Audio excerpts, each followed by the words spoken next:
नवदीप जी को धन्यवाद भी देता हूँ, उन्होंने इतना अच्छा आयोजन किया।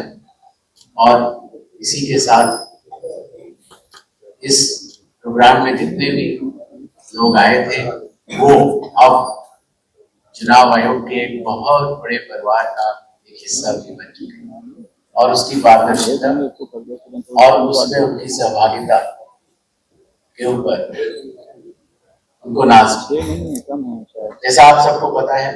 मुख्य चुनाव आयोग ज्ञानेश कुमार इस दिनों जो है लखनऊ दौरे पे आए हुए हैं। बैक टू बैक कई कार्यक्रमों में हिस्सा ले रहे हैं। अभी आज इंदिरा गांधी प्रतिष्ठान में जो है करीब 20 जिलों से जो है बच्चे, छात्र छात्राएं और शिक्षक, प्राचार्य वगैरह जो है यहाँ आए हुए थे।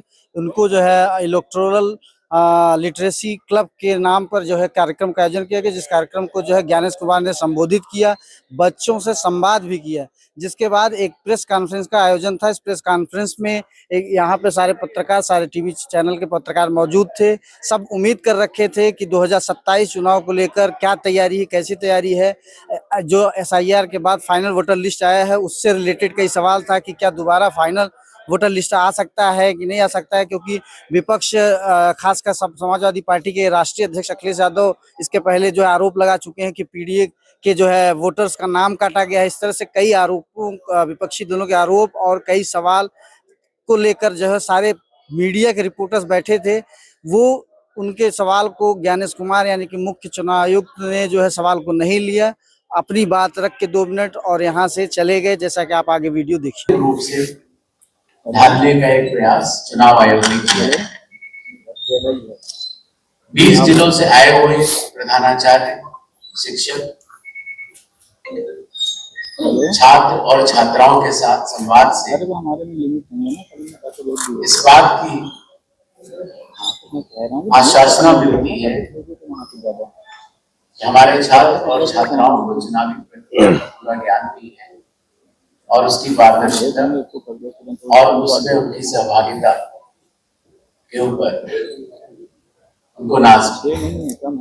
जैसा आप सबको पता है, भारत के चुनाव संविधान, कानून और निर्देशों के तहत ही होते हैं। भारत में जब मतदाता सूची बनती है उसका कॉन्करेंट ऑडिट सभी राजनीतिक दलों के बूथ लेवल एजेंट्स करते हैं। जब पोलिंग होती है, पोलिंग का कॉन्करेंट ऑडिट भी कैंडिडेट्स के पोलिंग एजेंट करते हैं। और उसी तरीके से जब काउंटिंग होती है तो काउंटिंग के समय काउंटिंग का कॉन्करेंट ऑडिट कैंडिडेट्स के काउंटिंग एजेंट्स करते हैं। इसी पारदर्शी प्रक्रिया को छात्रों ने स्वयं देखा और मैं यूपी के मुख्य चुनाव अधिकारी नवदीप जी को धन्यवाद भी देता हूँ, उन्होंने इतना अच्छा आयोजन किया। और इसी के साथ इस प्रोग्राम में जितने भी लोग आए थे वो अब चुनाव आयोग के एक बहुत बड़े परिवार का एक हिस्सा भी बन चुके हैं। इन्हीं छोटे शब्दों के साथ आप सबको एक बार फिर नमस्कार, जय भारत, जय हिंद। सर सवाल लेंगे? सवाल थोड़ा बहुत सवाल लीजिए। आपने देखा, तस्वीर को देखा किस तरह से जो है ज्ञानेश कुमार ने पीसी किया। करीब 2 मिनट का अब तक का सबसे कम टाइम का पीसी किसी चुनाव आयोग का रहा होगा आज़ादी से लेकर अब तक। जब भी कोई चुनाव आयोग का मुख्य चुनाव आयोग पीसी करता होगा तो टाइम लेता होगा, सारी बातें बताता होगा और उसके बाद फिर पत्रकारों से सवाल लेता होगा। आज भी ठीक वैसा ही पत्रकारों ने भी उम्मीद करके पत्रकार हम सब जैसे तमाम पत्रकार उम्मीद करके बैठे थे इंदिरा गांधी प्रतिष्ठान के मार्च हाल में।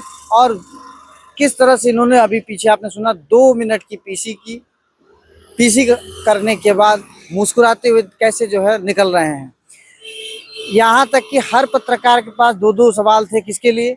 जो आगामी 2027 विधानसभा चुनाव है उस चुनाव को लेकर जो है सबका अपने अपने एंगल से सवाल था। जैसे मेरा भी सवाल था कि जो अभी अप्रैल में नई वोटर लिस्ट आई है एसआईआर के बाद, उसमें करीब 2 करोड़ नाम काटे गए हैं और उन नाम काटे जाने के बाद क्या सुपर फाइनल वोटर लिस्ट आने की संभावना है? आखिर ज्ञानेश कुमार 2 दिवसीय दौरे लखनऊ में क्यों आए हैं? इस तरह से तमाम सवाल थे। उन सवालों को जो है उन्होंने जवाब नहीं दिया है, या मैं पूछता हो सकता संभावित जवाब आता, इस तरह से कई पत्रकार सवाल करते, लेकिन सब सवालों से बचते दिखाई दिए। और अब आपको एक वीडियो दिखाता हूं कि जब इस प्रेस कॉन्फ्रेंस से पहले बच्चों को, जो 20 जिलों से बच्चे आए थे, उन बच्चों को जो है संबोधित कर रहे थे, तो कितना हंस मुस्कुरा के बढ़िया संबोधित किए, उनसे सवाल भी लिए, क्योंकि इनको पता है कि बच्चे जो है वो सवाल करेंगे जो सवाल किताब या स्कूल में सीखा जाता है, वो गूगल से भी पूछ सकते हैं, या इनका जो अभी एक नया ऐप ECI नेट ऐप इन्होंने जो है लॉन्च किया, उस ऐप को लेकर जो अवेयरनेस जो बच्चों को बताएगा, उस तरह सवाल पूछते। लेकिन यहाँ आज जो उम्मीद किया गया था कि प्रदेश भर में जो चुनाव होना है, जो राजनीतिक दलों की अपनी चिंता है, उनका आरोप है, उससे रिलेटेड सवाल होना था, उस सवाल से बिल्कुल साफ दिख रहा है। आप देख सकते हैं कि ज्ञानेश कुमार को मालूम था कि पत्रकारों के सवाल से जवाब उनके पास हो सकता है ना हो, और ये भी हो सकता है उन्होंने कि उनके पास टाइम ना हो, लेकिन देश के अगर आप चुनाव आयुक्त हैं तो आपके पास समय होना चाहिए और पत्रकारों के सवाल का जवाब देना चाहिए। आप देख रहे हैं News for Nation, camera person Vijendra Yadav, मैं दिलीप कुमार।